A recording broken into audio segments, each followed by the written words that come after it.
This video has come out of some requests that we've had from aides and assistants for some help in coming up with ideas of things you could do with your kids during the activity room time in elementary school or the study hall time in the middle school. We do know that teachers have made some suggestions and are having you do some things like keyboarding without tears and iReady that you can find on Clever. But this video will give you some ideas for kids who finish early, or if you just want to change it up a bit and lean on something new. So that's what you'll find in this course today. So what can the kids do in that activity room time? So the first thing that we want to draw your attention to is that our library resources are amazing.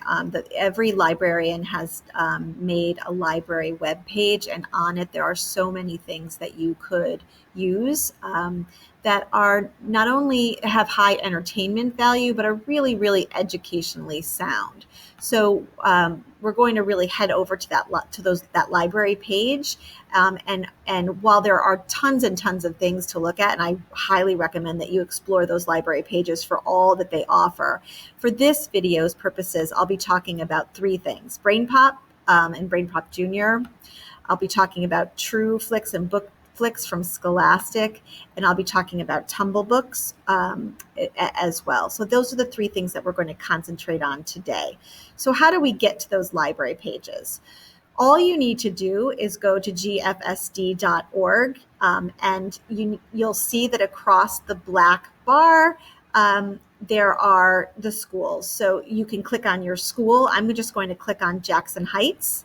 And I'm brought to the Jackson Heights page. And if I scroll down under school resources, you'll see JH Library. Now, this is where you'll find it for Kensington, for Big Cross, for the middle school. You'll find it right here. It will just say KRS Library or BC Library. And you can just click on that and it will bring you to the gorgeous library websites that we have made by our district's librarians. Now, if you take a look at across the top here, there's all kinds of things that you can explore. But for today's purposes, I'm going to stay in databases and click on that.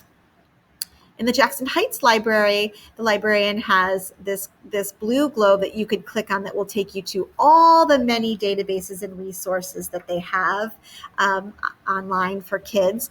But what I love about this page is that the librarian has pulled out some of the more popular ones, and you'll notice that the ones that I want to talk about today, there's the Brain Pops, there's the Flicks, there's Tumble Books, is right directly on the database page.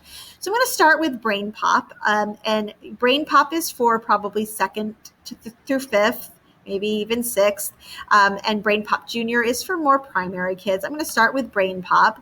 And just tell you some of the highlights of the site.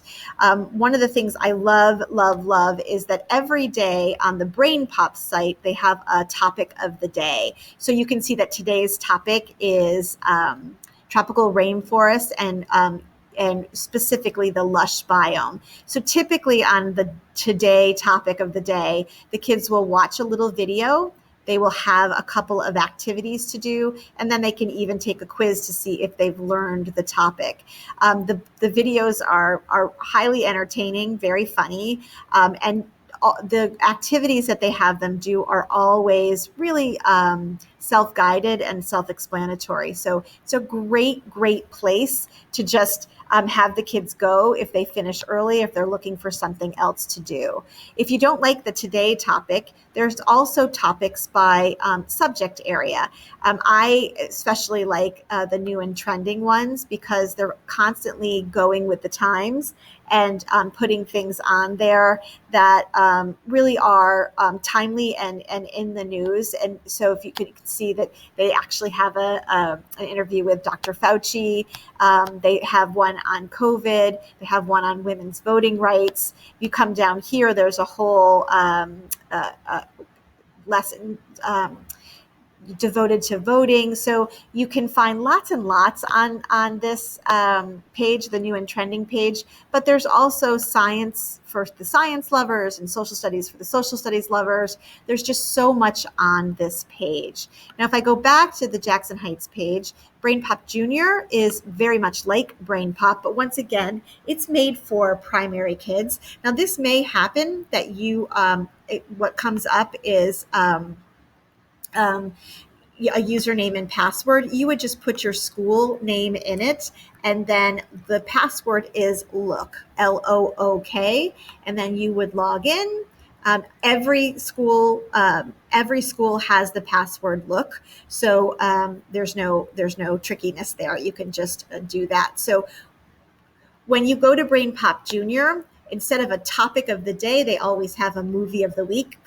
This week it's Johnny Appleseed, but they also have it by subject here. I'm just going to head over to reading and writing just to show you what's there. Now you could put this on the smart TV and do it all together with a class, or you could have them do it individually. But I'm just going to show you, there's really some great things here. So I love that if you hover over, it tells you what it is so that the kids don't have to read the words.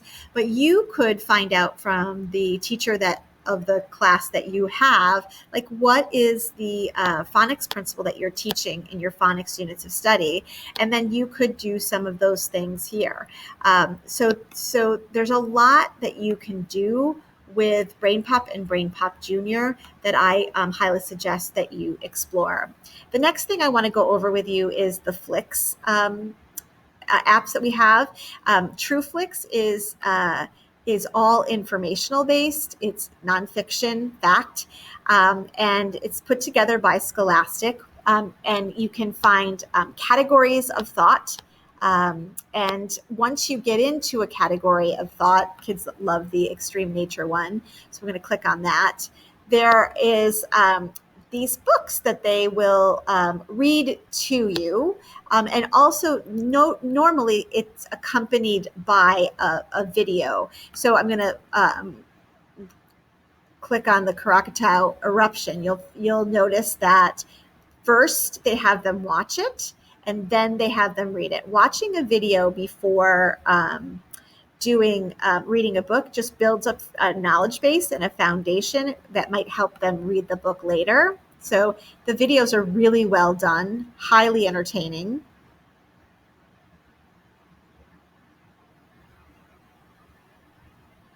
So once they watch that video, they can go back and they will go back to find the book. Sorry, went one too far here.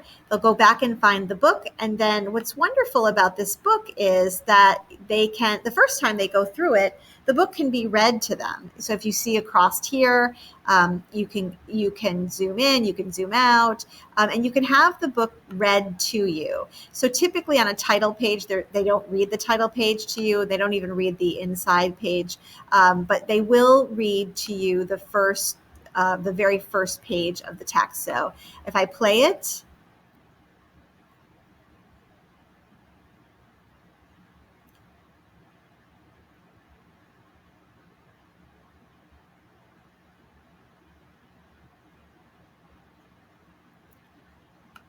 so you can see that the voice is not robotic. It has really great inflection, and it makes it interesting for the kids. Bookflix is set up very much the same, except that it's not just informational. It is story-based and informational. And so you can just click on a category and then read books and watch videos that way. I'm going to go to ABCs and 1, 2, 3s. And so you can see that there's Chicka Chicka Boom Boom. So if I click on that, they have watching a story and then reading a book. And so the books are fairly basic, so that the students may be able to navigate them, but they can also be read along with them. So Bookflix and Trueflix are really a great thing to do. When it comes to finding things that are educationally sound and entertaining for the kids during that academic or that activity time. The last thing I want to show you is Tumble Books. I would say that this kids love Tumble Books because it's just really entertaining way to navigate books. When you go to Tumble Books, again, you might be asked to put in a web or a password, and it's look. And if you look along the top here, they have storybooks, and they're organized in categories. They have read-alongs, which means that they'll be read to them, but they can read it as well. They have nonfiction. There's really great videos that they can watch. A lot of them are National Geographic based, so highly entertaining. There's some language learning here, so the kids can hear books in Spanish and in French. I love the playlist version of this because you've got books that are under 10 minutes, you've got books that are 20 minutes, so they're arranged by time, but they're also arranged by bilingual. So if you have any ELL kids, they can read along with some bilingual books. There's books in English, there's early readers, nonfiction, etc. If you go back to the home page of Tumble Book Library, the kids can even just do a storybook of the day. Yesterday was Night Boy, today was Sally Dog Little. And they also have a nonfiction book of the day, and they have a video of the day. And usually that will scroll across the top. Here we go. This is the read along of the day, Zibby Payne and the Drama Trauma. And yesterday was The Wind in the Willows.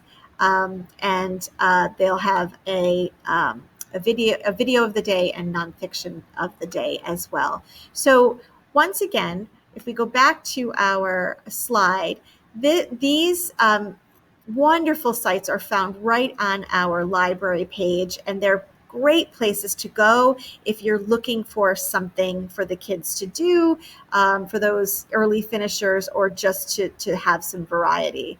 So the next thing I want to talk to you about is just another pretty simple idea, but it will give you a lot of bang for your buck. If we think about our time with the kids, even just 10 minutes of our time, if you've run out of things to do or the kids have finished what they need, encouraging accountable talk with video is just a great and easy and entertaining thing to do, but gives you a lot of bang for your buck. So what do I mean by accountable talk? So I'm just going to click on this and go to a larger slide. And once again, I certainly would give you these slides so that you can just click these links yourself. But accountable talk is just teaching kids how to speak to each other in a manner that is accountable, is considered part of normal conversation. So I certainly wouldn't do all of these phrases together at once, but it is a great way to say to kids, let's talk about something, and let's try to start what we talk about with "I think." And then if you agree with the person, let's say "I agree." And if you disagree, you can say "I respectfully disagree with you because." Just using some of these phrases on the accountable talk slide teaches kids to have conversations with each other in a manner that is not confrontational and becomes the norm. So what can you talk about? Well, on this slides, I have put together a couple of Padlets for you. Padlet is just a collection of things. One Padlet has informational videos, and one Padlet has videos with stories. I'm just going to click on the Padlet with informational videos, and once again, I can give you this link, and you can go to it. So you'll notice that this Padlet has all kinds of videos, and I've tried to put them in categories for you, and I'm constantly updating it and adding to it. But these are videos that I have watched and put on that I think would be interesting for kids. They have a really high entertainment value.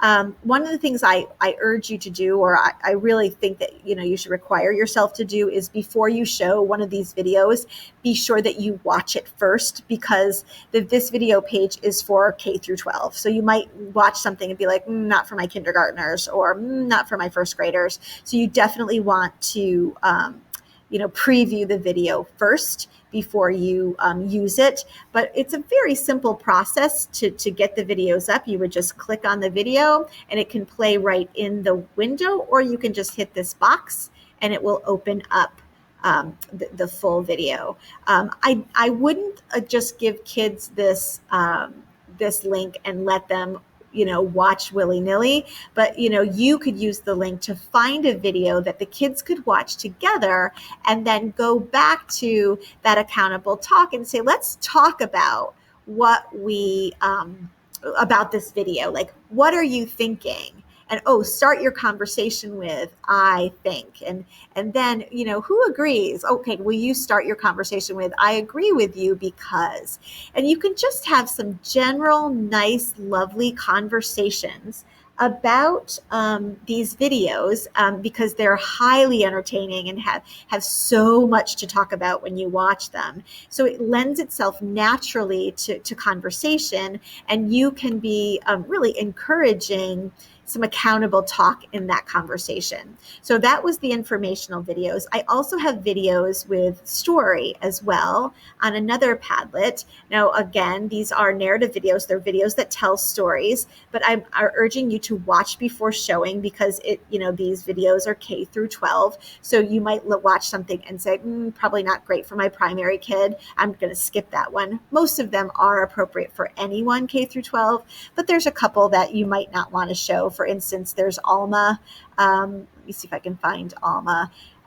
That's a little bit. It is an animated short film, but it's kind of creepy. Lots of middle schoolers love that one. Be Brave might be for upper grades, but most of them you can show without worry. But I urge you to watch it first. But again, these stories will evoke natural conversation, and it will allow for you to do some accountable talk with your kids. So those are two ways that you can, do some different things in your activity room time. And I just want to make sure that you know that I'm available for instructional support. Don't hesitate to reach out. My email is lfisher@gfsd.org. And I just want to make sure that I thank you and we all thank you because we know how hard you've been working in this crazy COVID educational year. And we definitely know that your hard work doesn't go unnoticed or unseen, and we really appreciate all you're doing for the kids. So don't hesitate to reach out to lfisher@gfsd.org, and I hope that this slideshow gives you a little bit of some ideas to do during the activity room. If you'd like a copy of the slides, just email me and I'll send it to you. Have a good day.